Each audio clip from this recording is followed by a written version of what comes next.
the most distinguished guests sitting in the audience, AG Sir, DG RPF Sir, Director AG Sir, many more illustrious dignitaries.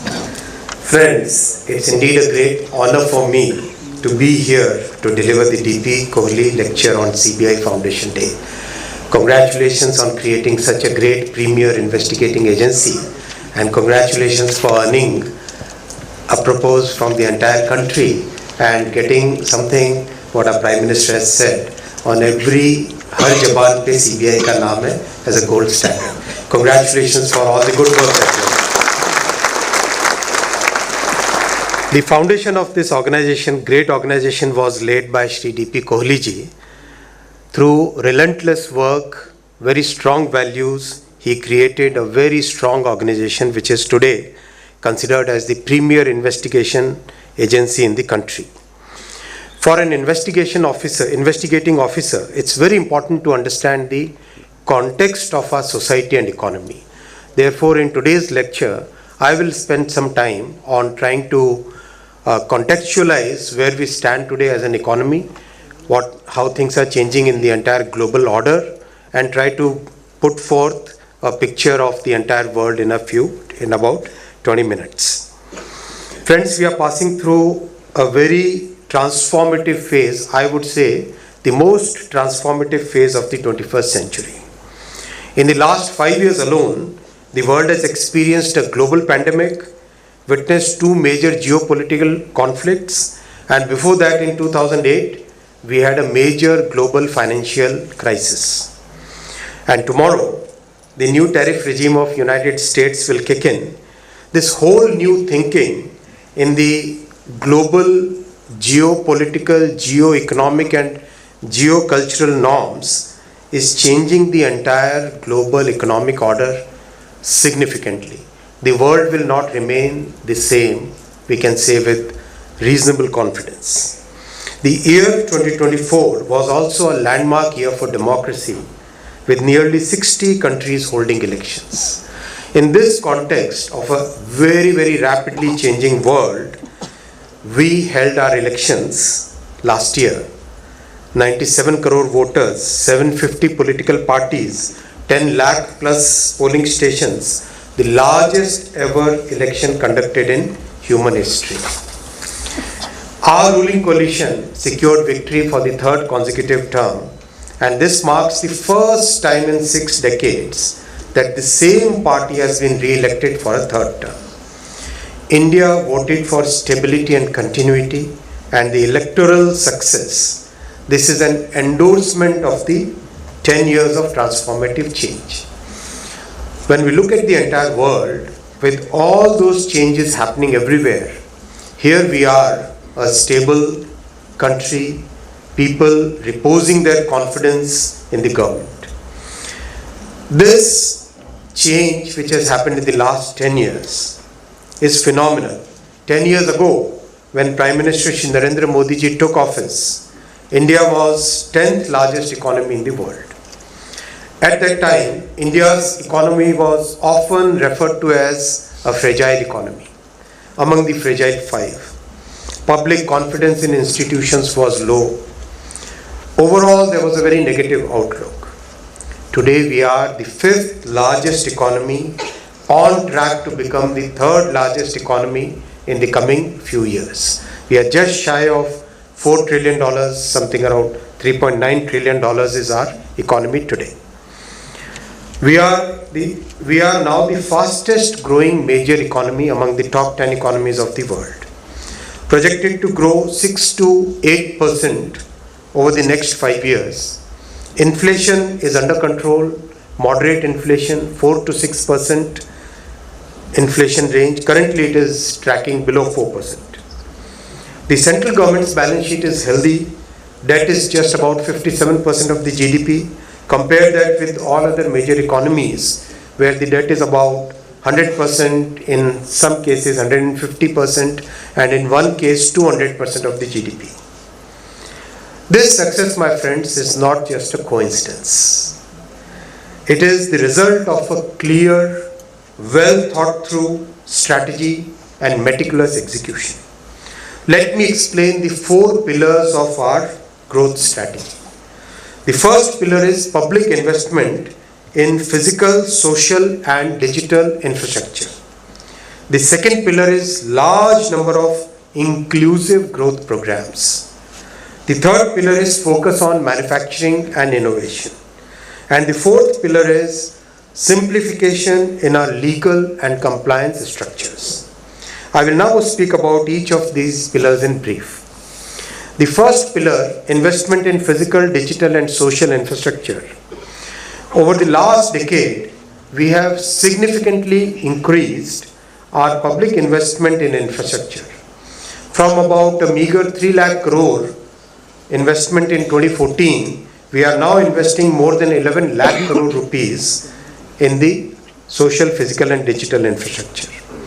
In just a decade, our country has constructed 54,000 kilometers of national highways, built 84 new airports and added 34,000 kilometers of tracks. We have electrified 44,000 kilometers of railway tracks, making India the second largest electrified rail network in the world. In 60 years, we did 20,000 kilometers. In 10 years, we did 44,000 kilometers. That's the pace of work.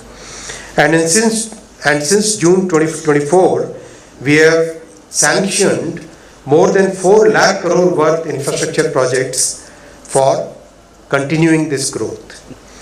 Digital infrastructure, if we look at the pace of progress, 10 years ago, our Prime Minister gave the clarion call of democratizing technology so that technology reaches each and every citizen of our country. Today, India has over 118 crore telecom subscribers, 70 crore smartphone users, average download speed of mobile data is 95 Mbps, data rates are the cheapest among the major economies. We have provided digital identities to about 140 crore residents. This entire digital public infrastructure which has been created in the last 10 years is today studied by practically every big institution. Many countries want to have a similar infrastructure in their countries, including the rich countries. Our UPI now serves about 45 crore users, 16 billion transactions every month, and annualized value of the transactions is $3.2 trillion. UPI also got a Japanese patent. UPI is now operational in 7 countries, and many more countries want to adopt a similar system. This philosophy of a Prime Minister to create digital public goods so that everybody can access technology, everybody can be benefited using technology, is a very unique thing. So many countries have large big tech companies which have monopoly on digital technologies. There are other countries where the state control is so strong, but we are here where we have a balance between technology, innovation, technology in the hands of many, and creating solutions which serve a population scale, which serve people on a population scale. Similar approach we are following in the most important technology of this century, AI. We are creating a complete AI ecosystem in our country. Under the AI mission, we have empaneled 14,000 GPUs. Again, look at this philosophy. Instead of compute power remaining in the hands of a few, we have democratized technology as our Prime Minister's vision, and 14,000 GPUs are now available for students, researchers, academia, startups to use and develop new solutions.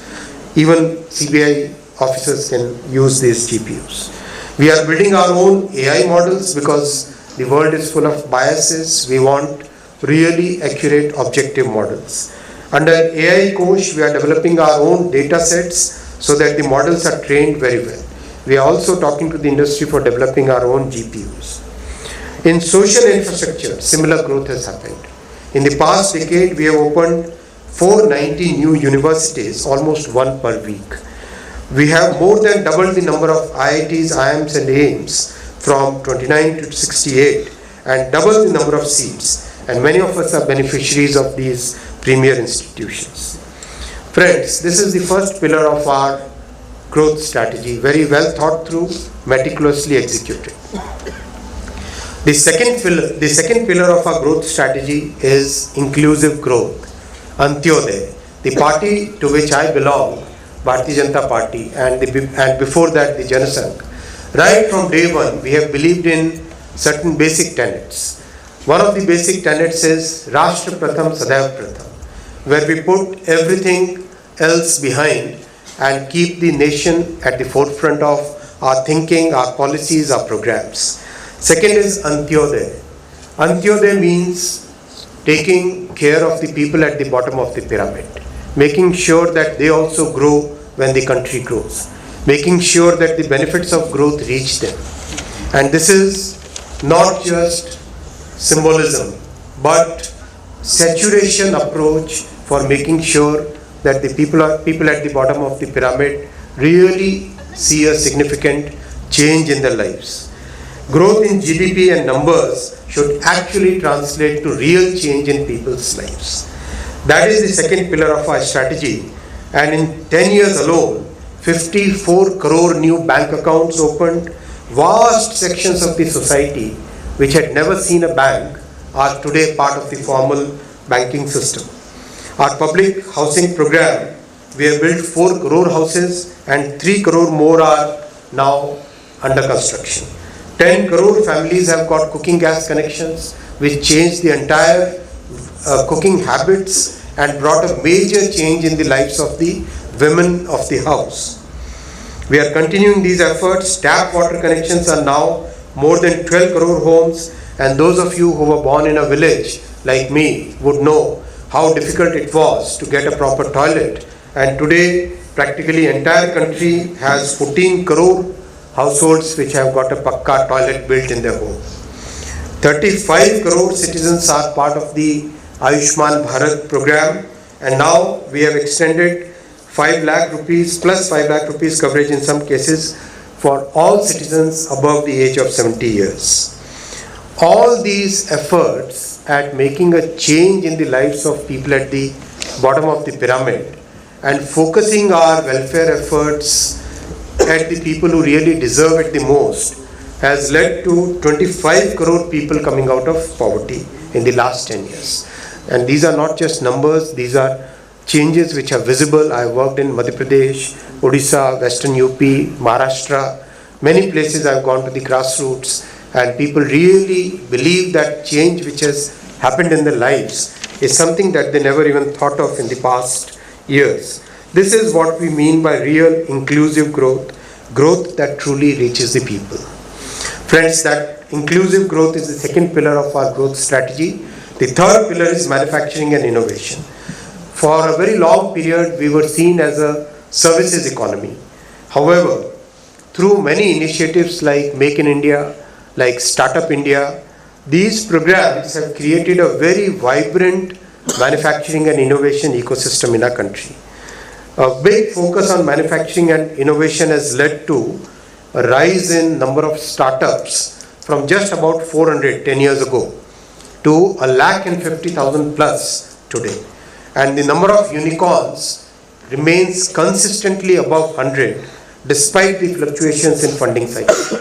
When we came out of the educational institutions, these kind of opportunities were not even heard of. The electronics manufacturing is a good example of how Make in India has succeeded. From just about 2 lakh crore rupees worth electronics manufacturing, today we have 10 lakh crore rupees worth electronics manufacturing in our country, which is a growth of 5 times. And now electronics constitutes third largest exports from India. It has generated 25 lakh jobs. Mobile manufacturing, we all know, India has become the second largest mobile manufacturing nation in the entire world and become a major exporter of mobile phones. And to further deepen the value chain, we have just launched a scheme for manufacturing components and sub-assemblies in India. In a sense, we are emerging as a country which is not only known for services but also for manufacturing. And that's very important in the context of investigating officers, because the world changes a lot when you go to the complexities of manufacturing. So many things which might look very strange from a pure legal point of view have to be seen from the real contextual point of view. We have seen similar success in defense, in telecom. Our own indigenous 4G and 5G telecom network, which was unthinkable, is today on 87,000 towers. Our own, designed in India, made in India, tested in India. Now the world wants that telecom stack to be deployed in rich countries. That's the change which has happened. Our semi-high speed Vande Bharat trains, many of you might have experienced those. People want them to be exported now. And these are all designed by our own engineers, designed, manufactured in our own country. That is the pace. Similarly, in semiconductor industry, we have made rapid strides. 5 units are under construction, and this year we'll have the first made in India chip rollout. Friends, that is the third pillar, and the fourth pillar is simplification. We all inherited a colonial era government framework, legal framework. When Prime Minister Modi ji took office in 2014, one of the first things he did was to start a simplification process. Many of the laws which were no longer relevant have been removed. More than 1,500 archaic laws have been removed from the statute book. And every session of the parliament we see many old laws which have no relevance. For example, the telecom sector was governed by a law of 1885. Grandfather, I don't know how many generations behind. But now we have a brand new 2023 Telecom Act. We are creating a totally new criminal justice system.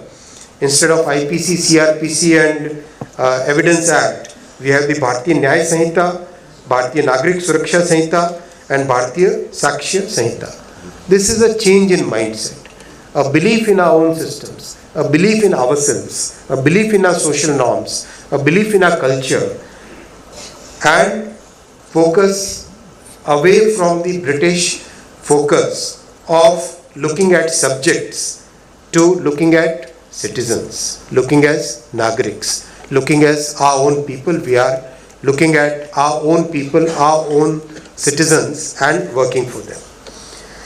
These are the kind of changes which have happened, friends, and these changes basically say that good governance and good economics can also be good politics. And that is where your support, your help is needed in a very big way.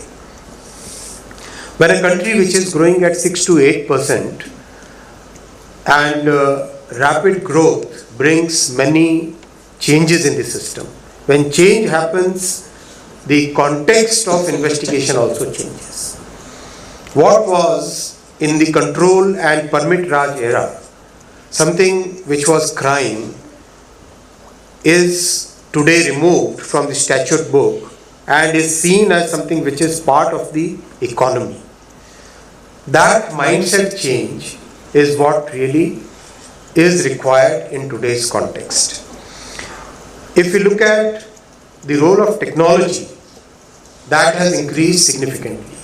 Gone are the days when investigation used to be simply limited to asking people, collecting certain evidence. Today things have changed a lot.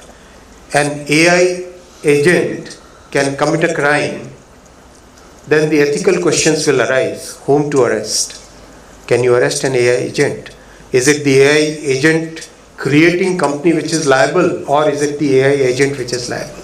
So these are the changes which are happening in our society today.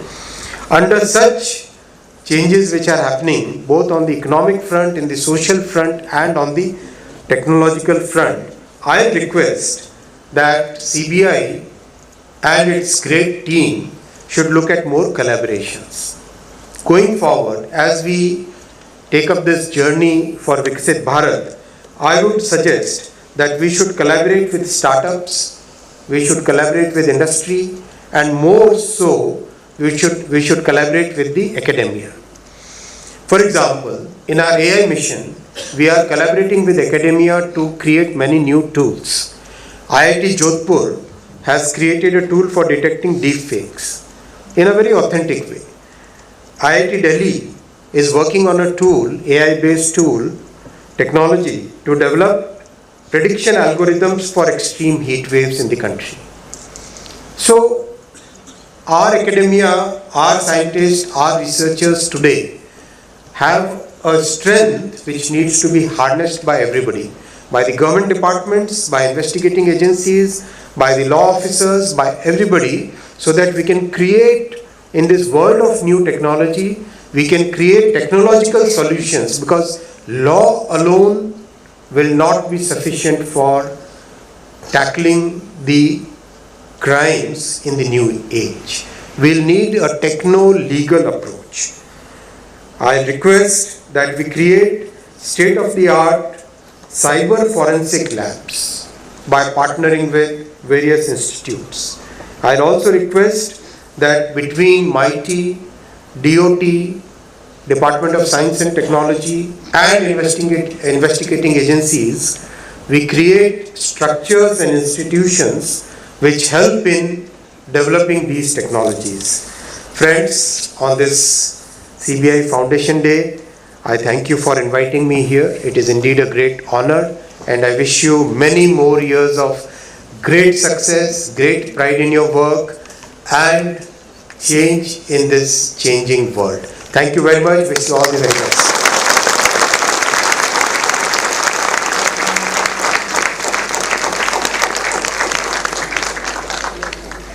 Additional Director Ms. Sampath Meena ji, family members of Shri D.P. Kohli ji, former directors of CBI, senior officers, colleagues, friends from the media, and some of the most distinguished guests sitting in the audience, AG sir, DG RPF sir, Director AG sir, many more illustrious dignitaries. Friends, it's indeed a great honor for me to be here to deliver the D.P. Kohli lecture on CBI Foundation Day. Congratulations on creating such a great premier investigating agency, and congratulations for earning a propose from the entire country and getting something what our Prime Minister has said, on every har jaban pe CBI ka naam hai as a gold standard. Congratulations for all the good work that you have done. The foundation of this organization, great organization, was laid by Shri D.P. Kohli ji. Through relentless work, very strong values, he created a very strong organization which is today considered as the premier investigation agency in the country.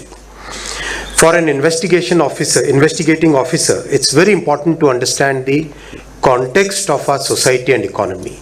Therefore, in today's lecture, I will spend some time on trying to contextualize where we stand today as an economy, how things are changing in the entire global order, and try to put forth a picture of the entire world in about 20 minutes. Friends, we are passing through a very transformative phase, I would say the most transformative phase of the 21st century. In the last 5 years alone, the world has experienced a global pandemic, witnessed 2 major geopolitical conflicts, and before that in 2008, we had a major global financial crisis. And tomorrow, the new tariff regime of United States will kick in. This whole new thinking in the global geopolitical, geo-economic and geo-cultural norms is changing the entire global economic order significantly. The world will not remain the same, we can say with reasonable confidence. The year 2024 was also a landmark year for democracy, with nearly 60 countries holding elections. In this context of a very, very rapidly changing world, we held our elections last year. 97 crore voters, 750 political parties, 10 lakh plus polling stations, the largest ever